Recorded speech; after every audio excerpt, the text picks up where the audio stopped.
Hi everyone, welcome back to Devpeeth classes. Devpeeth classes में again आप सभी का बहुत बहुत स्वागत है।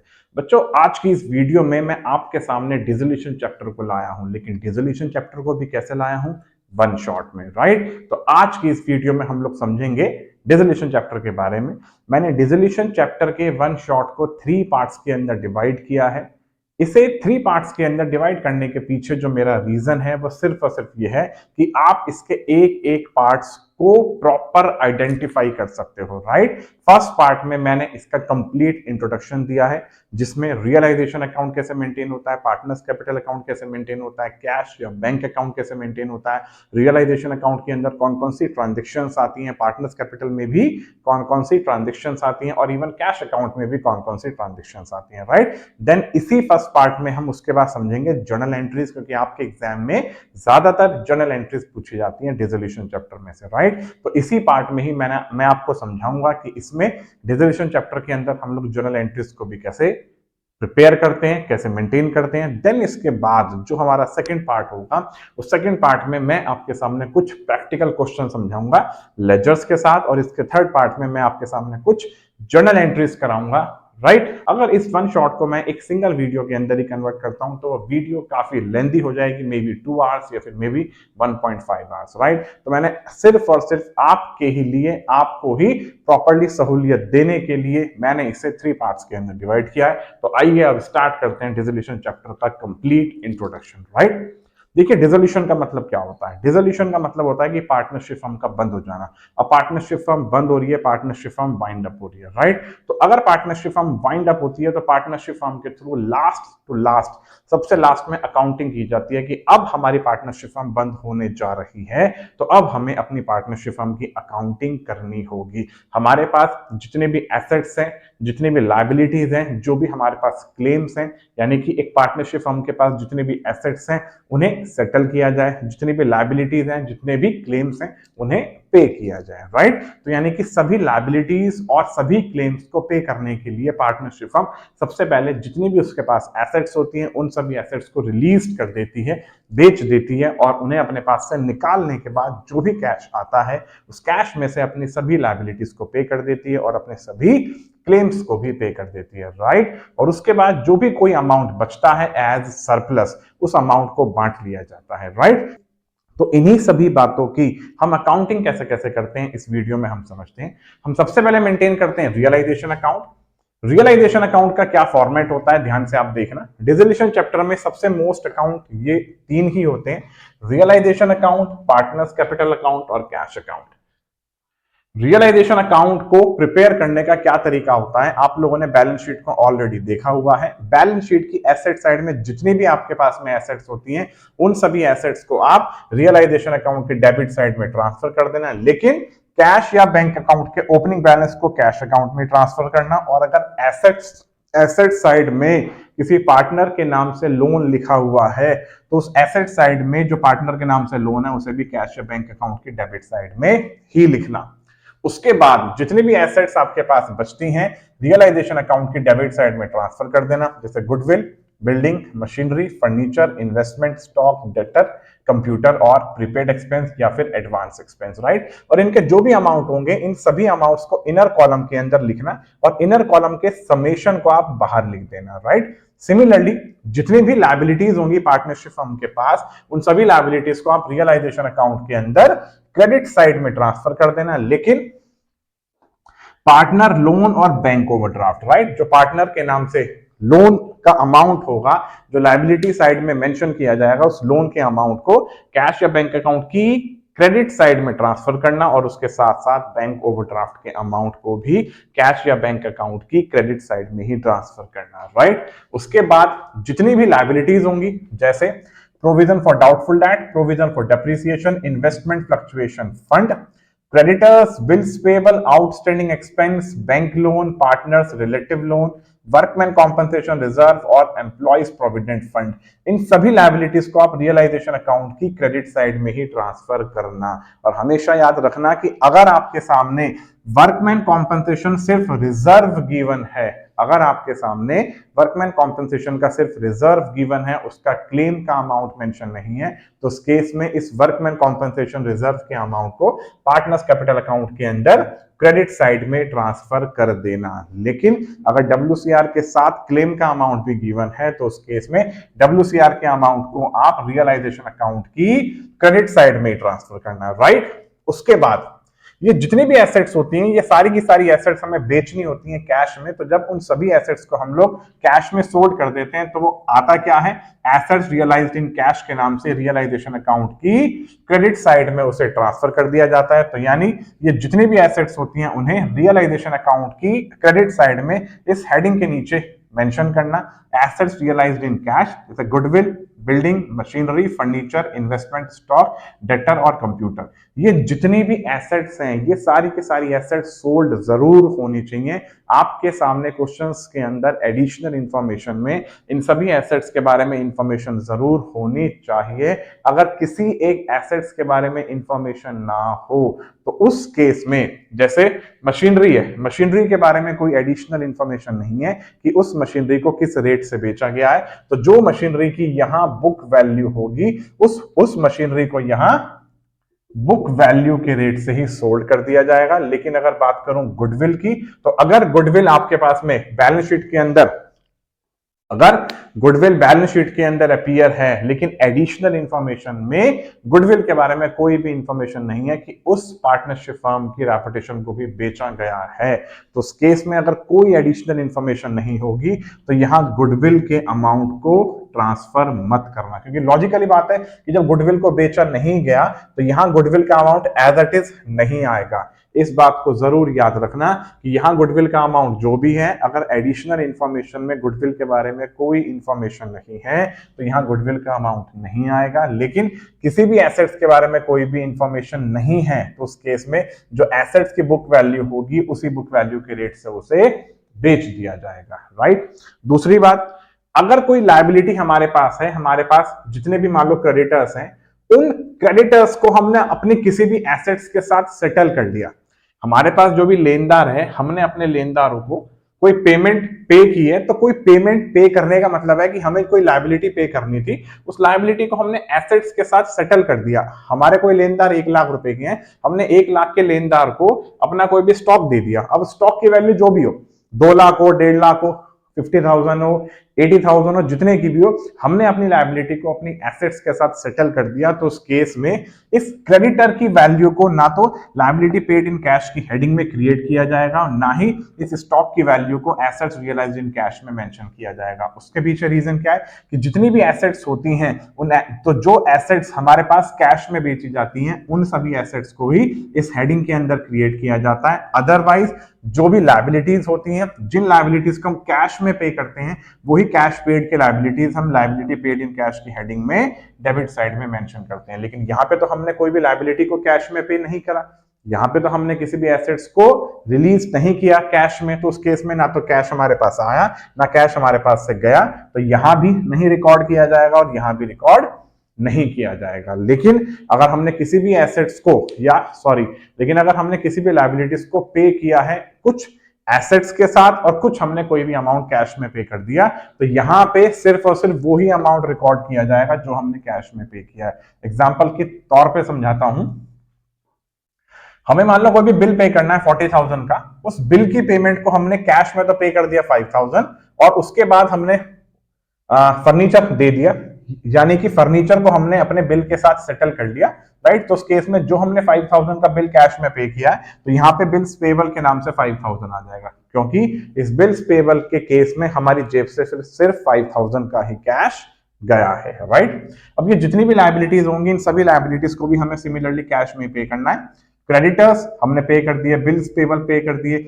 Outstanding expense, bank loan, partner relative loan, workman compensation. यहां जो मैंने वर्कमैन कॉम्पनसेशन लिखा है, अगर आपके सामने वर्कमैन कॉम्पनसेशन रिजर्व भी है और उसके साथ साथ क्लेम का भी अमाउंट है, तो आप वर्कमैन कॉम्पनसेशन रिजर्व के अमाउंट को यहां मेंशन करोगे और क्लेम जो आपने कैश में पे किया उसे इस हेडिंग के अंदर क्रिएट करोगे। लेकिन अगर सिर्फ और सिर्फ WCR का अमाउंट है, क्लेम नहीं है, तो उस WCR के अमाउंट को पार्टनर्स कैपिटल अकाउंट की क्रेडिट साइड में कहीं पे भी लिख देना और ओल्ड रेशो में बांट देना। उसके बाद एम्प्लॉयज प्रोविडेंट फंड, लॉजिकली बात है, अब हमारा बिजनेस बंद हो रहा है, तो जो हमने ईपीएफ एम्प्लॉयज के लिए क्रिएट किया था, या हमने जो भी फंड इकट्ठा किया था, अब हमें अपने एम्प्लॉयज को वो फंड पे करना होगा, तो हमारी जेब से कैश जाएगा तो वो भी यहाँ ट्रांसफर किया जाएगा। रियलाइजेशन एक्सपेंस भी यहीं पे ही आएगा। रियलाइजेशन एक्सपेंस का मतलब क्या होता है कि जब कोई भी पार्टनरशिप फर्म बंद होती है, तो पार्टनरशिप फर्म के ऑफ होने के टाइम पे भी जो पार्टनरशिप फर्म के खर्चे खर्च होते हैं, तो वो भी एक्सपेंस पार्टनरशिप फर्म के कैश में ही पे होते हैं, राइट। तो उन सभी एक्सपेंसेस को भी आप रियलाइजेशन अकाउंट के डेबिट साइड में ही रिकॉर्ड करना, राइट। उसके बाद कुछ एसेट्स ऐसी होती हैं जिन एसेट्स को पार्टनर्स टेकन ओवर कर लेते हैं, या कुछ लायबिलिटीज ऐसी होती हैं जिन लायबिलिटीज को पार्टनर्स पे कर लेते हैं, पार्टनर्स पे करते हैं। एसेट्स पार्टनरशिप फर्म की थी, लायबिलिटी पार्टनरशिप फर्म की थी। एसेट्स पार्टनरशिप फर्म की थी, पार्टनरशिप फर्म को बेचना था लेकिन पार्टनरशिप फर्म ने नहीं बेची, उस एसेट्स को तो पार्टनर्स लेके चले गए। तो अगर किसी भी एसेट्स को पार्टनर्स टेकन ओवर करते हैं, तो उस केस में जिस वैल्यू के साथ पार्टनर्स एसेट्स को टेकन ओवर करते हैं, उसी वैल्यू से ही पार्टनर्स के कैपिटल अकाउंट को डेबिट कर दिया जाता है, तो वो रियलाइजेशन अकाउंट की क्रेडिट साइड में लिखा जाता है बाय पार्टनर्स कैपिटल। या करंट अकाउंट, अगर आपको मान लो करंट अकाउंट मेंटेन करने को आ जाए, तो बाय पार्टनर्स कैपिटल या फिर current account, assets taken over bye partner, और इसी अमाउंट को ही रियलाइजेशन अकाउंट के अंदर आप डेबिट साइड में मेंशन कर दोगे यहां पे, राइट। जिस पार्टनर ने भी एसेट्स को टेकन ओवर किया, अगर एक्स ने किया तो एक्स में, वाई ने किया तो वाई में, और जेड ने किया तो जेड में आ जाएगा, राइट।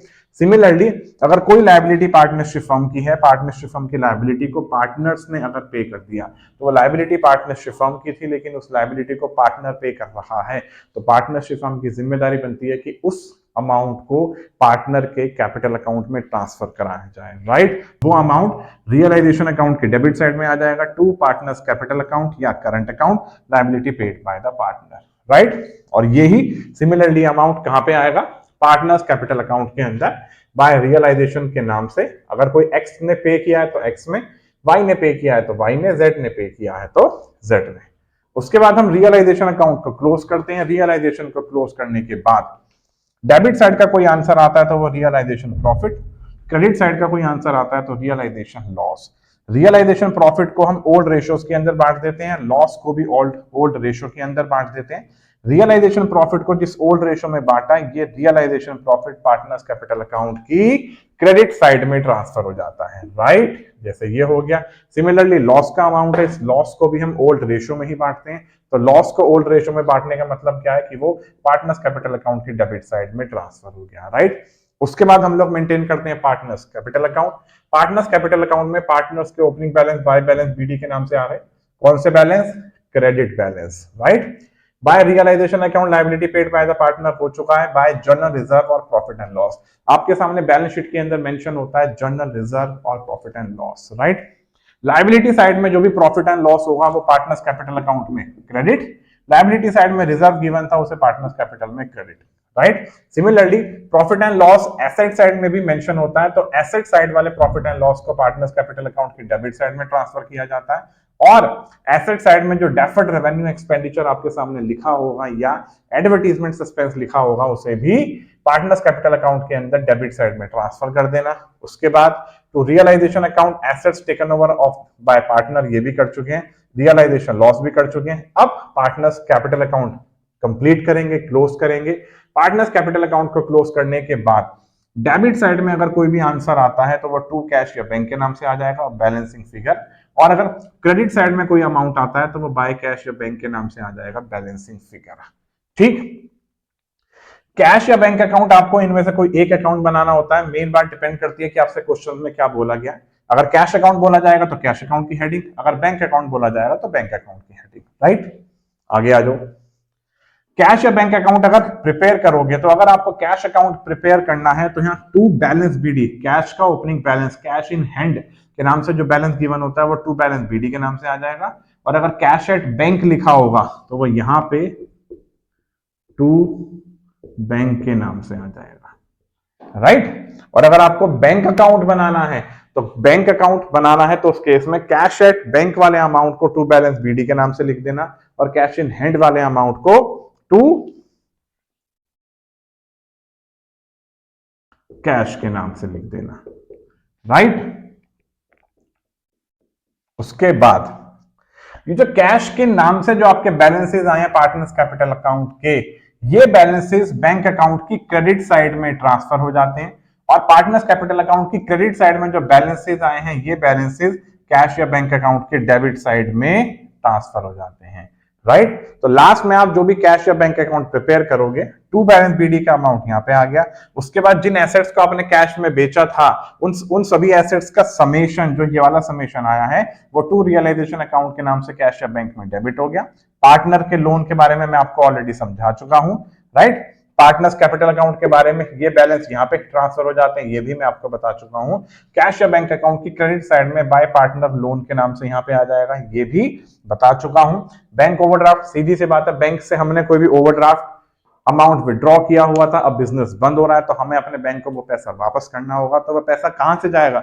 हमारे पास जो पैसा अवेलेबल होगा उसी में से ही तो जाएगा, right. By realisation account, by realisation account के नाम से क्या आ गया? जितनी भी लायबिलिटीज को आपने कैश में पे किया है वो सारी की सारी लायबिलिटीज कैश या बैंक अकाउंट के अंदर रियलाइजेशन अकाउंट के नाम से क्रेडिट हो जाएंगी। फिर पार्टनर्स कैपिटल अकाउंट का जो बैलेंसेस आएगा, इस बैलेंसेस को कैश या बैंक अकाउंट के अंदर क्रेडिट साइड में ट्रांसफर कर देते हैं और लास्ट में कैश या बैंक अकाउंट की दोनों साइड का समेशन इक्वल आना चाहिए, राइट। ये जो मैंने आपको इस चैप्टर के बारे में रियलाइजेशन अकाउंट समझाया है, पार्टनर्स कैपिटल अकाउंट कैसे मेंटेन होता है, कैश या बैंक अकाउंट कैसे मेंटेन होता है, मैंने ये जो आपको जितनी भी बातें समझाई हैं, मेरी स्पीड थोड़ी फास्ट थी। स्पीड के फास्ट होने के पीछे रीजन क्या है? क्योंकि हम ये सारा का सारा अपना रिवीजन कर रहे हैं, हमें रिजोल्यूशन चैप्टर को वन शॉट के अंदर कंप्लीट करना है, तो हम ज्यादा लंबी लंबी बातें नहीं समझा सकते, राइट। अगर आपको डिसोल्यूशन चैप्टर को ही और अच्छे से समझना है तो ऑलरेडी मेरी प्लेलिस्ट में डिसोल्यूशन चैप्टर के बारे में बहुत से इंट्रोडक्शन गिवन है, मैंने वहां पे बहुत धीरे धीरे हर चीज खोल खोल के समझाई हुई है। आप चाहो तो मेरी वो वीडियोस भी आप देखना, उन वीडियोस के थ्रू आप लोग डेफिनेटली समझोगे कि डिसोल्यूशन चैप्टर को कैसे कैसे प्रिपेयर किया जाता है, राइट, कि डिसोल्यूशन चैप्टर की अकाउंटिंग कैसे कैसे की जाती है। तो यहां तक अभी तक आपको समझ में आ गया होगा कि realisation account, partners capital account और कैश या बैंक अकाउंट कैसे प्रिपेयर किए जाते हैं, राइट। अब चलते हैं जर्नल एंट्रीज की तरफ। देखिए जर्नल एंट्रीज कैसे मेंटेन की जाती हैं। आपने रियलाइजेशन अकाउंट मेंटेन करना सीखा था, तो रियलाइजेशन अकाउंट की डेबिट साइड में आप सबसे पहले जितनी भी एसेट्स होती थी बैलेंस शीट में, उन सभी एसेट्स को रियलाइजेशन अकाउंट की डेबिट साइड में लिखते थे, राइट। तो अगर एसेट्स को क्लोज किया जाता है, एसेट्स के अकाउंट को क्लोज किया जाएगा, तो आप जर्नल एंट्री क्या पास करोगे? Realisation account debit to assets account, right. कोई भी प्रोविजन या कोई भी रिजर्व, जर्नल रिजर्व को छोड़कर अगेंस्ट एसेट्स अकाउंट, राइट। एक पार्टनरशिप फर्म है, अपनी एसेट्स अकाउंट के अगेंस्ट में कोई भी रिजर्व मेंटेन करती है या कोई भी प्रोविजन क्रिएट करती है, तो उस केस में उस प्रोविजन या फिर रिजर्व को भी क्लोज किया जाना चाहिए। कैसे? By transfer to realisation account, यानी कि उस अमाउंट को रियलाइजेशन अकाउंट में ट्रांसफर किया जाएगा। तो जर्नल एंट्री क्या होगी? Provision for doubtful debt account debit, provision for depreciation account debit, investment fluctuation fund account debit, any other reserve and provision account debit to realization account। इस reserve में general reserve को मत लेना, right. तो ये जितने भी प्रोविजन है या फिर रिजर्व है ये सारे डेबिट और टू रियलाइजेशन अकाउंट, जो मैं ऑलरेडी आपको रियलाइजेशन अकाउंट के लेजर में समझा चुका हूं। For closing the account of various liabilities, right. अब आपने समझा था कि हम रियलाइजेशन अकाउंट में क्रेडिट साइड में बहुत सी लायबिलिटीज को लिखते हैं, तो वो उनकी भी जर्नल एंट्रीज कैसे मेंटेन की जाएंगी? Creditors account debit, bills payable account debit, partner relative loan account debit, या जो भी लायबिलिटीज होती हैं उन सभी लायबिलिटीज को यहाँ डेबिट और to realisation account, right. Note 1, ये नोट क्या कहता है? Partner loan should be included in the cash account, right. अगर पार्टनर का लोन होगा तो पार्टनर के लोन को आप कैश या बैंक अकाउंट में ट्रांसफर कर देना, कहां? क्रेडिट साइड में। आइए अब आगे चलते हैं। Realisation of assets for cash. अब अगर पार्टनरशिप फर्म ने एसेट्स को रियलाइज किया है कैश में, यानी कि एसेट्स को कैश में बेच दिया, तो when each assets is sold and the amount released in cash, अगर हमने एक एक एसेट्स को बेच दिया और हमें अमाउंट कैश में मिल गया, तो जर्नल एंट्री क्या पास करेंगे? कैश या bank account debit to realisation account, right. When assets taken over by the partner, अब अगर किसी एसेट्स को पार्टनर ने टेकन ओवर कर लिया तो उसकी एंट्री क्या होगी? पार्टनर्स कैपिटल या current account debit to realisation account. Note 2, ये नोट जरूर देखना। This entry will be made at the price at which the assets has been taken over by any partner. इस एंट्री में वो amount शामिल किया जाता है जिस अमाउंट में किसी पार्टनर ने एसेट्स को टेकन ओवर किया है। तो पार्टनर्स कैपिटल या current account debit to realisation account, और यहां वो अमाउंट आएगा जितने में एक पार्टनर ने एसेट्स को टेकन ओवर किया है। जैसे कि मशीनरी है, बैलेंस शीट की एसेट साइड में मशीनरी 1 लाख रुपीस की है, लेकिन जब बिजनेस बंद हो रहा था उस समय उस मशीनरी की वैल्यूएशन की गई 80,000 की, राइट। तो उस मशीनरी को 80,000 में कोई भी पार्टनर, कोई एक्स पार्टनर है, एक्स पार्टनर ने टेकन ओवर किया था, तो वो अब कहां रिकॉर्ड किया जाएगा? रियलाइजेशन अकाउंट की क्रेडिट साइड में। तो एंट्री क्या होगी? पार्टनर्स कैपिटल या current account debit to realisation account 80,000, right. अब अगर हम कोई भी लायबिलिटी पार्टनरशिप हम पे कर दिए कैश में, तो एंट्री क्या होगी? Realisation account debit to cash या बैंक अकाउंट। आगे चलते हैं।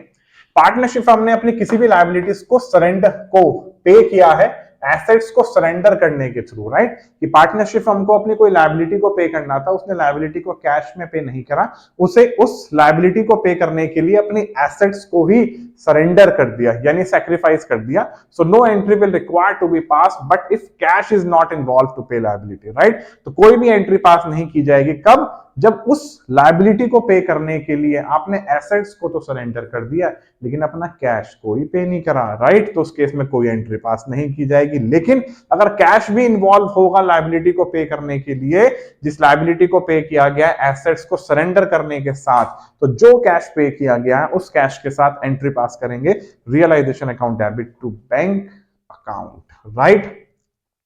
Payment of liabilities by any of the partner, right. अब अगर कोई भी लायबिलिटी किसी पार्टनर के थ्रू पे की गई है, राइट, तो पार्टनर ने पार्टनरशिप फर्म की लायबिलिटी को पे करा है, तो पार्टनरशिप फर्म उतना अमाउंट उसके कैपिटल अकाउंट में ट्रांसफर करेगी।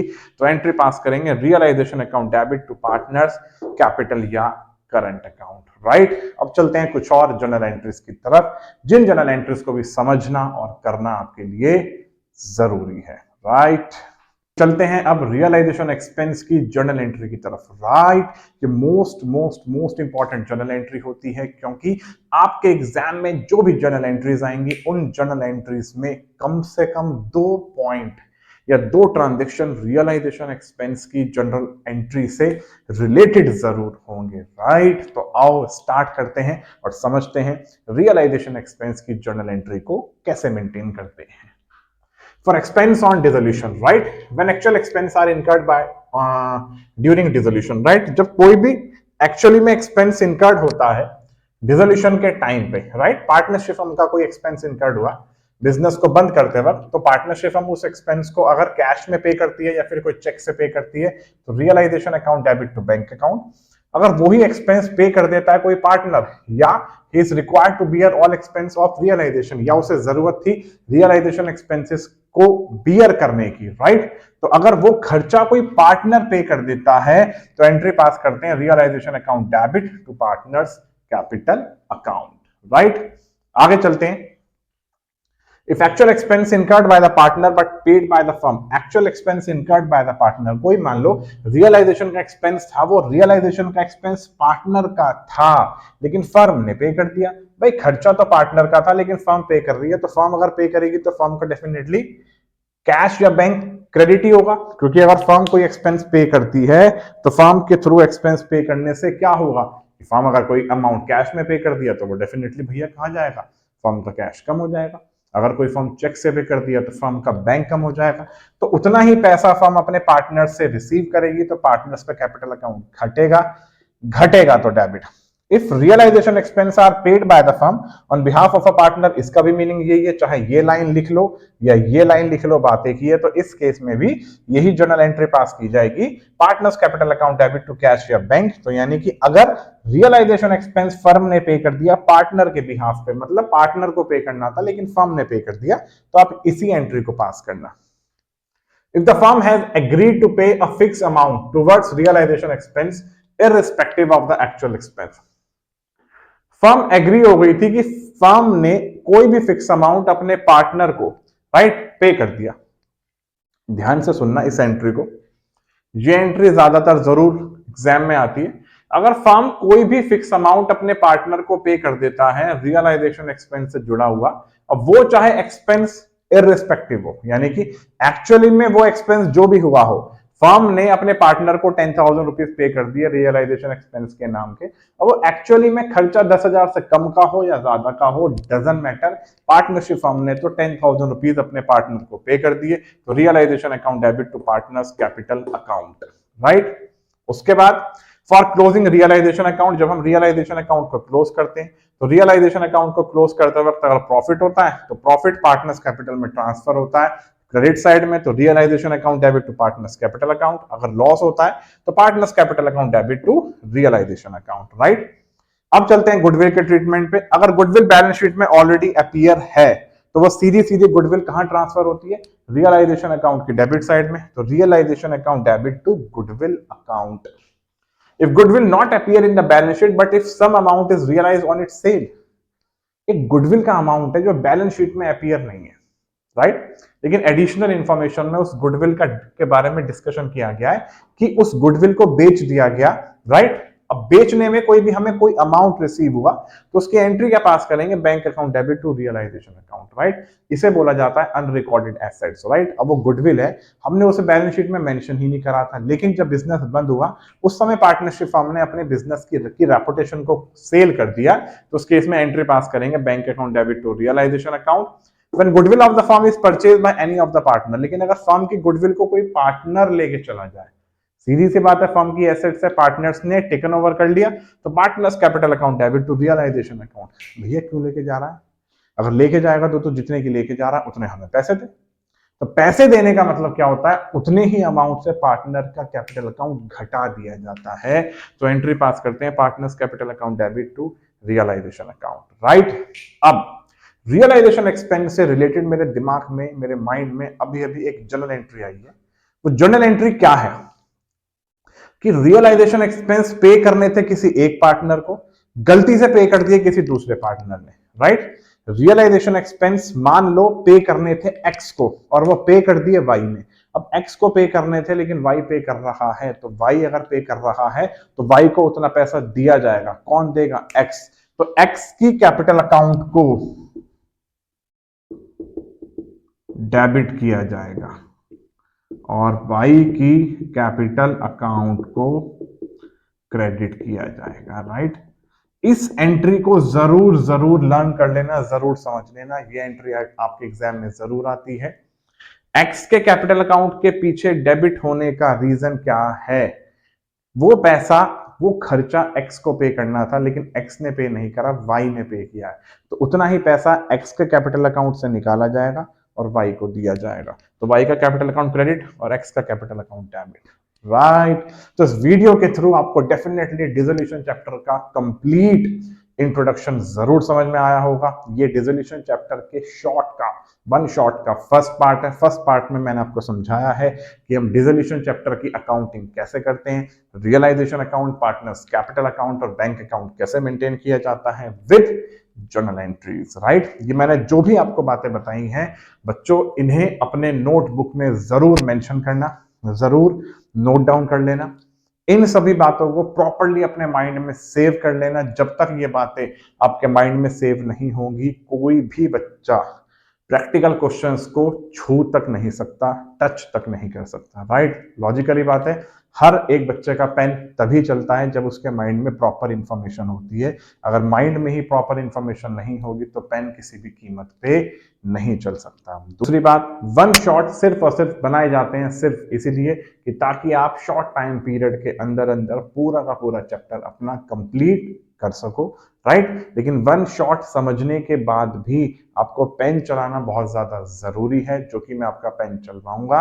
तो इसी वन शॉट के सेकंड पार्ट में मैं आपको एक लेजर अकाउंट मेंटेन करना सिखाऊंगा कि realisation account, partners capital account और कैश या बैंक अकाउंट कैसे मेंटेन किया जाता है। तो इसी डिसोल्यूशन चैप्टर के वन शॉट के सेकंड पार्ट में आप जरूर देखना। मैं वहां आपको 2 प्रैक्टिकल क्वेश्चन समझाऊंगा बहुत धाकड़ से, जिन प्रैक्टिकल क्वेश्चंस को करने से आपको काफी हद तक नॉलेज मिलेगी कि realisation account, partners capital account और कैश या बैंक अकाउंट कैसे प्रिपेयर किया जाता है, राइट। और उसके बाद थर्ड पार्ट में हम लोग चलेंगे जर्नल एंट्रीज की तरफ, राइट। मैं कम से कम आपके सामने दुनिया भर की जर्नल एंट्रीज लेके आऊंगा, जो जर्नल एंट्रीज आपके एग्जाम में 99% चांसेस हैं आने की, राइट। तो आप मेरे इस डिसोल्यूशन चैप्टर के वन शॉट को जरूर देखना, इसके तीनों पार्ट्स को आप जरूर देखना। इसके तीनों पार्ट्स को देखने से आप अपने 4 मार्क्स या फिर 6 मार्क्स डेफिनेटली गेन करोगे। और अब आपके सामने नए नए सभी चैप्टर्स के शॉर्ट्स आते चले जाएंगे, राइट। मेरे इन शॉर्ट्स को जरूर मैक्सिमम से मैक्सिमम शेयर जरूर करना, लाइक जरूर करना। और ये मैंने जितनी भी बातें बताई हैं, एक अपना रजिस्टर मेंटेन कर लेना, रजिस्टर में इन सभी चीजों को लिख लेना, लिखने के बाद इन्हें बहुत अच्छे से लर्न कर लेना, लर्न करने के बाद फिर उसके क्वेश्चंस करने की कोशिश करना, राइट। तो मिलते हैं बहुत जल्द एक और नई वीडियो के साथ। Thanks for watching and keep watching.